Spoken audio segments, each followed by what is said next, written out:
Evolution एक theory है या फैक्ट? हमारे पूर्वज एक्चुअली में आए कहाँ से? आज से करीब 4 बिलियन साल पहले लाइफ की शुरुआत होती है। बिलियंस ऑफ ईयर्स इवोल्यूशन के बाद अनगिनत प्रकार के प्लांट्स, एनिमल्स, स्पीशीज उभर कर आते हैं। ये सारे पेड़ पौधे, जानवर और जीव जो आप आज देख रहे हैं, ये सब इवोल्यूशन के चलते आए हैं। इनमें से एक स्पीशीज होती है होमो सेपियंस, यानी इंसान। लेकिन सवाल ये उठता है कि अगर इंसान बंदरों से आए हैं तो आज के दिन भी हमें बंदर क्यों देखने को मिलते हैं?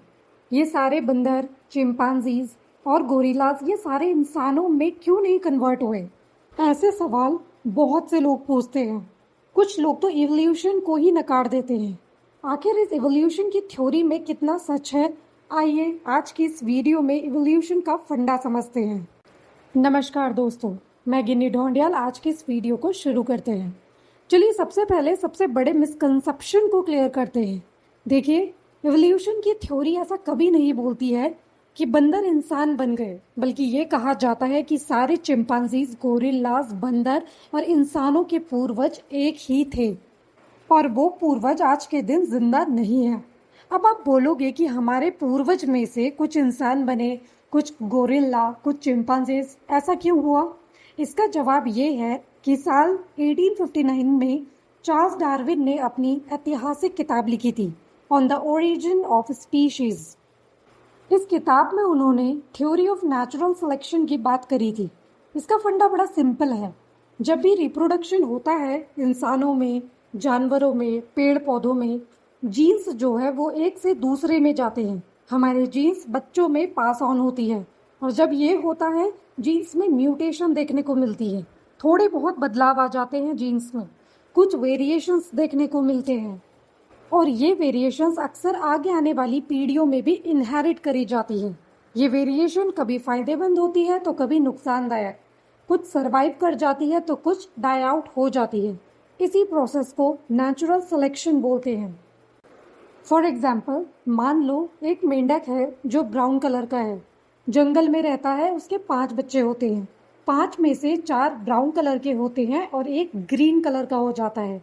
ये ग्रीन कलर का मेंढक का फायदा ये होता है कि ये पत्तों में जब छिप जाता है तो सेम कलर होने की वजह से इसका कोई शिकार नहीं कर पाता, लेकिन बाकी के ब्राउन कलर के मेंढक शिकार बन जाते हैं। ग्रीन मेंढक के बचने की वजह से इनकी आने वाली पीढ़ी ग्रीन कलर की हो जाती है। कुछ इसी तरह से थ्योरी ऑफ नेचुरल सिलेक्शन काम करता है। यहाँ पे एक टर्म यूज होता है, सर्वाइवल ऑफ द फिटेस्ट। मतलब जो भी इस एनवायरनमेंट में फिट बैठेगा वही सरवाइव कर जाता है। अब समझते हैं कि इवोल्यूशन हुआ कैसे। आपको हर किसी में कॉमन एंसेस्टर देखने को मिलेंगे। इंसानों और बंदरों का एक कॉमन एंसेस्टर है, इंसानों और गाय भैंसों का एक कॉमन एंसेस्टर है, सारे जानवरों, सारे पेड़ पौधों का एक कॉमन एंसेस्टर है। इन सब की शुरुआत होती है 4 बिलियन साल पहले। इस समय धरती के चारों तरफ सिर्फ पानी था और इसी पानी में लाइफ की शुरुआत होती है। सबसे पहला ऑर्गेनिज्म कौन सा था? साइंटिस्ट ने सबसे पहले ऑर्गेनिज्म को नाम दिया है फर्स्ट यूनिवर्सल कॉमन एंसेस्टर। उस वक्त कोई जीन्स नहीं थी, कोई डीएनए नहीं था, बस कुछ फ्री फ्लोटिंग न्यूक्लियोटाइड्स थे जो आरएनए में असेंबल हो गए। इस आरएनए ने एक मॉलिक्यूल बनाया पीटीसी नाम से और ये सेल्फ ऑर्गेनाइज्ड कर गया, जिससे ये फ्यूका बना। हम सबका ये पहला एंसेस्टर यानी पूर्वज इस टाइम में एक सेल भी नहीं था। आज के दिन हम एक सेल को बिल्डिंग ब्लॉक्स ऑफ लाइफ बोलते हैं, लेकिन ये फ्यूका अगर सेल नहीं था तो ये था क्या? ये लिविंग था या नॉन लिविंग? चलिए एग्जाम्पल के तौर पे हम एक वायरस को इमेजिन करते हैं। एक वायरस को ना लिविंग बोला जाता है ना ही नॉन लिविंग। अपने आप में वायरस ग्रो या रिप्रोड्यूस नहीं कर सकता जब तक कि किसी होस्ट की बॉडी में ना हो। 3.8 बिलियन ईयर्स पहले फ्यूका इवॉल्व कर जाता है एक यूनिसेलुलर ऑर्गेनिज्म में। इसे हम बुलाते हैं Luca, last universal common ancestor. यानी कि जितनी भी लिविंग थिंग्स है धरती पर, पेड़ पौधे, जानवर, बैक्टीरिया, फंगाई, इन सब का एक कॉमन एंसेस्टर था जो कि ये ल्यूका है। साइंटिस्ट मानते हैं कि एक प्रोकैरियोटिक माइक्रोब रहा होगा जिसमें सेल मेम्ब्रेन भी था। प्रोकैरियोट्स, यूकैरियोट्स, क्या क्या डिफरेंस होता है ये आपने स्कूल में भी पढ़ा होगा। यूकैरियोट्स के सेल में एक प्रॉपर न्यूक्लियस होता है, प्रोकैरियोट्स में कोई भी प्रॉपर न्यूक्लियस नहीं होता है। साइंटिस्ट ने अंदाजा लगाया कि इस ल्यूका में करीब 355 जीन्स थे और ये 355 जीन्स आज के दिन हमें सब ऑर्गेनिज्म में देखने को मिलते हैं। साइंटिस्ट का मानना है कि जो वायरस हम आज के दिन देखते हैं उनका इवोल्यूशन या तो ल्यूका से पहले स्टार्ट हुआ होगा या तो ल्यूका के साथ वायरसेस ने को इवॉल्व करना शुरू किया होगा, क्योंकि वायरसेस ने शुरुआत से ही बहुत इंपॉर्टेंट रोल प्ले किया है इवोल्यूशन में। ल्यूका का रिप्रोडक्शन हमें देखने को मिला सेल डिवीजन के द्वारा और काफी मिलियन साल बाद इवोल्यूशन हुआ जब ल्यूका 2 में ब्रांच आउट कर गया, बैक्टीरिया और आर्किया। ये दोनों माइक्रो ऑर्गेनिज्म एक दूसरे से काफी सिमिलर हैं, बस फर्क ये है कि सेल वॉल और प्लाज्मा मेम्ब्रेन के मामले में दोनों में थोड़ा फर्क है। कई बिलियन साल बाद एक बड़ा खास किस्म का बैक्टीरिया आता है इवोल्यूशन के चलते, साइनोबैक्टीरिया। ये पहला बैक्टीरिया होता है जो कि फोटोसिंथेसिस कर पाता है और एंड में ऑक्सीजन छोड़ता है। अब यही बैक्टीरिया हमारे इन्वायरमेंट में ऑक्सीजन रिलीज करते हैं। ये करीब 2.2 बिलियन साल पहले की बात है जब फर्स्ट टाइम हमारी पृथ्वी के एटमॉस्फेयर में ऑक्सीजन आई। तो यहाँ पे इवोल्यूशन होती है, डीएनए को और स्ट्रॉन्ग और प्रोटेक्टेड बनाने की कोशिश की जाती है और इसी के चलते सेल में एक न्यूक्लियस की फॉर्मेशन होती है।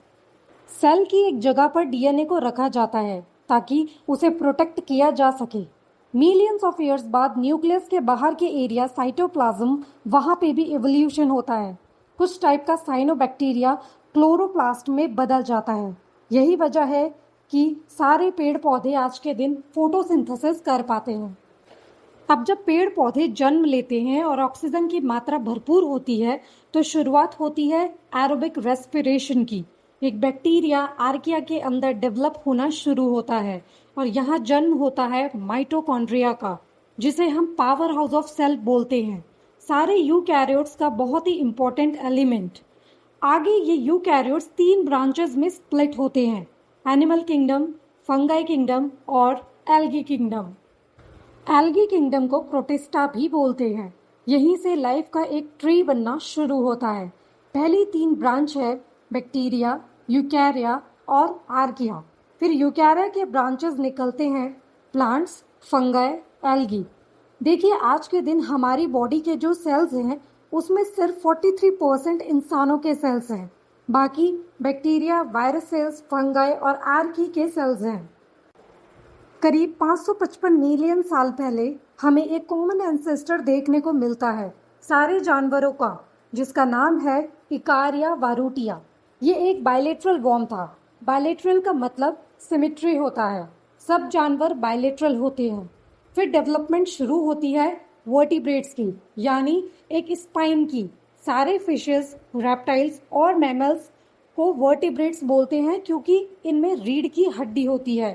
पहली स्पाइन की डेवलपमेंट होती है 480 मिलियन साल पहले। एक तरह की मछली थी, एरोंडेपिस। फिर डेवलपमेंट होती है 4 पैरों की। जिन जिन जानवरों में 4 पैर होते हैं उन्हें टेट्रापोड्स बोलते हैं और ये डेवलपमेंट भी पानी में ही हुई। 368 मिलियन साल पहले एम्फीबियंस का डेवलपमेंट हुआ। एम्फीबियंस यानी जो पानी जमीन दोनों में रह सकते हैं। फिर इवोल्यूशन हुई रेप्टाइल्स की।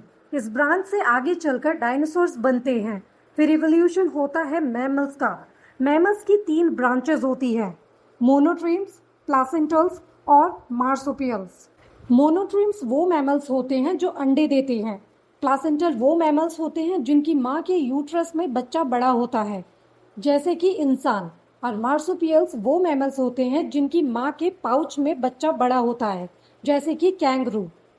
जब डायनासोर्स का एक्सटिंक्शन हुआ तभी प्लासेंटल मैमल्स बाहर आए। करीब 40 मिलियन साल पहले इंडियन कॉन्टिनेंटल प्लेट एशिया से टकराती है, जिसकी वजह से हिमालय माउंटेन्स की फॉर्मेशन होती है। इसी समय प्लासेंटल मैमल्स अलग अलग ब्रांचेस में बढ़ जाते हैं। एक ब्रांच निकलती है इंग्युलेट की, वो मैमल्स जिनके पैरों में हूव्स देखने को मिलते हैं, जैसे कि गाय, भैंस, सुअर, बकरी, कैमल, डियर आदि। ये ब्रांच आगे चलकर इवन टोड और ऑड टोड में डिवाइड हो जाती है। दूसरी ब्रांच निकलती है कार्निवोरस प्लेसेंटल मैमल्स की, जैसे कि कुत्ता, बिल्ली, शेर आदि। एक सवाल आपके मन में आएगा कि एवोल्यूशन की टाइमलाइन क्या होगी। देखिए, इसका कोई कॉन्क्रीट आंसर नहीं है। ये स्पीशीज टू स्पीशीज डिपेंड करता है। एवोल्यूशन को होने में लाखों साल भी लगते हैं और कभी 1-2 साल भी। इसका सबसे बढ़िया एग्जाम्पल है कोरोना वायरस। SARS-CoV-2 वायरस जो था उसमें ही कितनी म्यूटेशन देखने को मिल गई थी, कभी डेल्टा वेरिएंट तो कभी ओमिक्रॉन वेरिएंट। यही तो एवोल्यूशन है। अब बात करते हैं प्राइमेट्स की एवोल्यूशन की। देखिए, 2021 में एक रिसर्च की गई जिसमें पाया सब प्राइमेट का जो एंसेस्टर था वो 65.9 मिलियन पहले जिंदा रहा होगा। इन्हीं के एवोल्यूशन से हमको देखने को मिला गोरिल्लास, चिंपांजीज, मंकीज और ह्यूमन। तो दोस्तों, ऐसा नहीं है कि मंकी अपने आप में ही इंसान बन गए। ये सब अलग अलग स्पीशीज के इवोल्यूशन की वजह से हुआ। बाकी ह्यूमंस का इवोल्यूशन कैसे हुआ ये मैं आपको नेक्स्ट वीडियो में ब्रीफली समझाऊंगी। धन्यवाद।